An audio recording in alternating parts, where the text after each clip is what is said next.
দেখো বাজি তো আমরা হ্যাপি বার্থডে বুলটির জন্মদিনের কেক কাটবো। কেক কাটা এগোই সবই আছে। Happy birthday to you. এই হেভি লং লাস্টিং তো। কেক কাটা অবধি থাকলো পুরো। কেক কেটে নিয়ে তুই নিজে আগে খা, তুই নিজের কেক কেটে নিজে খা। वाह दीदी वाह दीदी तो रुको जरा सबर करो। বাহ বাহ বাহ বাহ বাহ বাহ।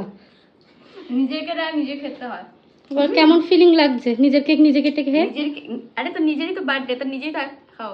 জামাও খাচ্ছে আমার, তাই দেখো আই লাইক ইট। হ্যাঁ যাও দাদা যাও। ও দাদা দেখা যাচ্ছে না, দাদা দেখা গেল না। দাদা লাইভ করতে ব্যস্ত, তার দেখা যাবে কি করে? না আছে এখন এনে রেখে নে। আছে আছে এই দেখুন তো আমরা- লাইভ করতে ব্যস্ত।